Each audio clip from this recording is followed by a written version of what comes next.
ത്രിയേക ദൈവത്തിൻ്റെ അതിപരിശുദ്ധ നാമം വാഴ്ത്തപ്പെടുമാറാകട്ടെ. കർത്താവിൽ പ്രിയ വിശ്വാസികളുടെ സമൂഹമായ കുഞ്ഞുങ്ങളെ, നിങ്ങളെ ഏവരെയും പ്രഭാതവചനത്തിലേക്ക് വിനീതമായി സ്വാഗതം ചെയ്യുന്നു.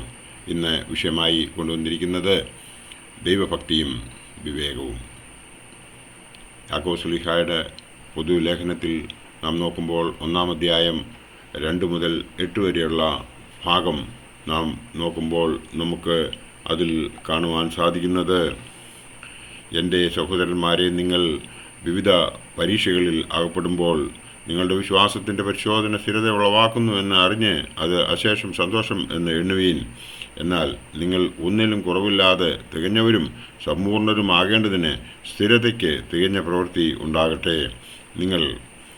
നിങ്ങളിൽ ഒരുത്തന് ജ്ഞാനം കുറവാകുന്നുവെങ്കിൽ ഭർഷിക്കാതെ എല്ലാവർക്കും ഔദാര്യമായി കൊടുക്കുന്നവനായ ദൈവത്തോട് യാചിക്കട്ടെ, അപ്പോൾ അവന് ലഭിക്കും. എന്നാൽ അവൻ ഒന്നും സംശയിക്കാതെ വിശ്വാസത്തോടെ യാചിക്കണം. സംശയിക്കുന്നവൻ കാറ്റടിച്ചു അലയുന്ന കടൽ തിരയ്ക്ക് സമൻ. ഇങ്ങനെയുള്ള മനുഷ്യൻ കർത്താവിങ്കിൽ നിന്ന് വല്ലതും ലഭിക്കുമെന്ന് നിരൂപിക്കരുത്.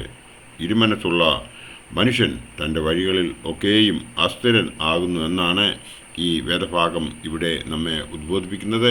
ഇവിടെ നിങ്ങളുടെ വിശ്വാസത്തിൻ്റെ പരിശോധനയാണ് സംഭവിക്കുന്നത്. എത്രത്തോളം ഉറച്ച് നിൽക്കുവാൻ സാധിക്കുന്നു എന്നാണ് നാം ഓരോരുത്തരും നോക്കേണ്ടത്.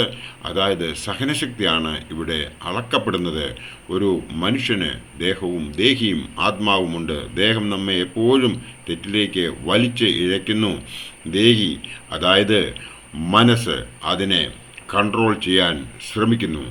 ആ കൺട്രോള് ഇടത്തേക്കോ വലത്തേക്കോ തിരിയുന്നത് നമ്മുടെ പരിസ്ഥിതി അനുസരിച്ച് ആയിരിക്കും. അതായത് നമ്മുടെ ജീവിത പശ്ചാത്തലം ആത്മീയതയുള്ളതാണ് എങ്കിൽ നമ്മൾ രക്ഷപ്രാപിക്കും. അങ്ങനെ രക്ഷപ്രാപിക്കുന്ന ഒരു ആത്മാവ് എപ്പോഴും സന്തോഷിക്കും. അവൻ ഭൂമിയിൽ ആയിരുന്നാലും ഈ ലോകത്തിൽ നിന്ന് എടുക്കപ്പെട്ടാലും സന്തോഷവാനായിരിക്കും. കാരണം അവൻ വിനയമുള്ളവനാണ് എങ്കിൽ മറ്റുള്ളവരെ ബഹുമാനിക്കും എന്നുള്ളതിന് യാതൊരു സംശയവുമില്ല. അക്ബർ ചക്രവർത്തി എഴുതിയ ഒരു പുസ്തകം ഞാൻ ഒരിക്കൽ വായിക്കുകയുണ്ടായി. അതിൽ പ്രകാരം എഴുതിയിരിക്കുന്നു: തൻ്റെ അമ്മയോട് സ്നേഹപൂർവം സംസാരിക്കണം എന്നാണ് അതിൽ പറഞ്ഞിരിക്കുന്നത്. തൻ്റെ അപ്പനോട് സംസ്കാരത്തോടുകൂടി സംസാരിക്കണം. തൻ്റെ അധ്യാപകനോട് ബഹുമാനത്തോടുകൂടി സംസാരിക്കണം. കുട്ടികളോട് ഉത്സാഹത്തോടുകൂടി സംസാരിക്കണം. സുഹൃത്തുക്കളോട് സ്വാതന്ത്ര്യത്തോടുകൂടി സംസാരിക്കണം. അധികാരികളോട് വിനയത്തോടുകൂടി സംസാരിക്കണം. രാഷ്ട്രീയക്കാരോട് സാമർത്ഥ്യത്തോടെ സംസാരിക്കണം. ദൈവത്തോട് മൗനമായി സംസാരിക്കണം. തൻ്റെ ഭാര്യയോട് മറയില്ലാതെ സംസാരിക്കണം. ആത്മീയ പിതാക്കന്മാരോട് തുറന്ന് സംസാരിക്കണം.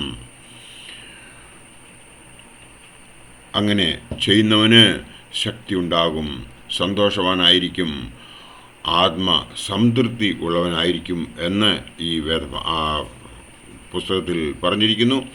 വിവേകം ഉണ്ട് എങ്കിൽ മാത്രമേ ദൈവഭക്തി ഉള്ളവനാകുവാൻ സാധിക്കുകയുള്ളൂ. ദൈവഭക്തി വിശ്വാസത്തിലൂടെ മാത്രമേ ലഭിക്കുകയുള്ളൂ.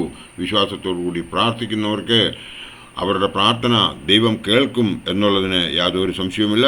യാക്കോബ് ശ്ലീഹായുടെ ലേഖനം 5-ാം അധ്യായം 15-ാം വാക്യത്തിൽ ഇപ്രകാരം പറയുന്നു: എന്നാൽ വിശ്വാസത്തോടു കൂടിയ പ്രാർത്ഥന ദീനക്കാരനെ രക്ഷിക്കും. കർത്താവ് അവനെ എഴുന്നേൽപ്പിക്കും. അവൻ പാപം ചെയ്തിട്ടുണ്ടെങ്കിൽ അവനോട് ക്ഷമിക്കും എന്ന് പറയുന്നതായി നമുക്ക് കാണുവാൻ സാധിക്കും. നമ്മുടെ രോഗശാന്തിക്ക് അത് വരണമെന്നുണ്ടെങ്കിൽ, നമുക്ക് രോഗത്തിന് ശമനം ലഭിക്കണമെന്നുണ്ടെങ്കിൽ വിശ്വാസത്തോടുകൂടി പ്രാർത്ഥിക്കണം. കുർബാനയിൽ ഭക്തി നിർഭരരായി സംബന്ധിക്കണം. ദൈവസന്നിധിയിൽ പാപങ്ങളെ ഏറ്റുപറയണം. മനസ്സുരുക്കി പ്രാർത്ഥിക്കണം. ഒരുക്കമുള്ളവരായിരിക്കണം. കുർബാനയിൽ സംബന്ധിക്കാൻ ആഗ്രഹിക്കുന്നുവെങ്കിൽ തയ്യാറെടുപ്പുകളോടുകൂടി വേണം പോയി കുർബാനയിൽ സംബന്ധിക്കുവാനായിട്ട്. കാലം ചെയ്ത പീലക്സിനോസ് തിരുമേനി പറയുമായിരുന്നു: നീ കുർബാനയിൽ സംബന്ധിക്കാൻ പോകുന്നതിന് മുമ്പ് 6, 32, 38, 51, 102, 129, 142 എന്നീ സങ്കീർത്തനങ്ങൾ പാരായണം ചെയ്തിട്ട് പോകണമെന്ന്. എങ്കിൽ മാത്രമേ നിന്റെ ആത്മാവിന് നിത്യശാന്തി ലഭിക്കുകയുള്ളൂ എന്ന് തിരുമനസ് പറയുമായിരുന്നു. 51-ാം സങ്കീർത്തനം ഒരു ദിവസം 3 പ്രാവശ്യമെങ്കിലും വായിക്കണമെന്ന് അദ്ദേഹം ഓർപ്പിക്കുമായിരുന്നു. 23-ാം സങ്കീർത്തനം തീരെ കുറഞ്ഞത് 2 പ്രാവശ്യം ഒരു ദിവസം വായിക്കണം എന്ന് അദ്ദേഹം പറയുമായിരുന്നു. ഇങ്ങനെ നിരന്തരമായ സംസർഗത്തിലൂടെ മാത്രമേ പരിശുദ്ധാത്മ നിറവ് നമ്മിൽ ഉണ്ടാകുകയുള്ളൂ. പരിശുദ്ധാത്മ നിറവ് ഇല്ലാത്ത ഒരു വ്യക്തിയിൽ ആത്മാവിൻ്റെ ഫലം കാണുകയില്ല എന്ന് പീലക്സ്തീനോസ് തിരുമേനി എടുത്ത് പറയുമായിരുന്നു. ഗലാത്യർ 5:22 കാണുന്നത് ആത്മാവിൻ്റെ ഫലമാണ് സ്നേഹം, സന്തോഷം, സമാധാനം, ദീർഘക്ഷമ, ദയ, പരോപകാരം, വിശ്വസ്തത, സൗമ്യത, ഇന്ദ്രിയജയം. നമ്മൾ ഇന്ന് ഈ കണ്ടത് ദൈവഭക്തിയും വിവേകവും എന്ന വിഷയത്തെ ആസ്പദമാക്കിയാണ് നാം ഇന്ന് ധ്യാനിച്ചത്. വിവേകം ഉള്ളവരായി, ദൈവഭക്തി ഉള്ളവരായി, വിശ്വാസമുള്ളവരായി, ദൈവമക്കളായി ജീവിക്കുവാൻ നമ്മെ ഏവരെയും ദൈവം അനുഗ്രഹിക്കട്ടെ. എൻ്റെ വാക്കുകൾ ഇവിടെ ഉപസംഹരിക്കട്ടെ.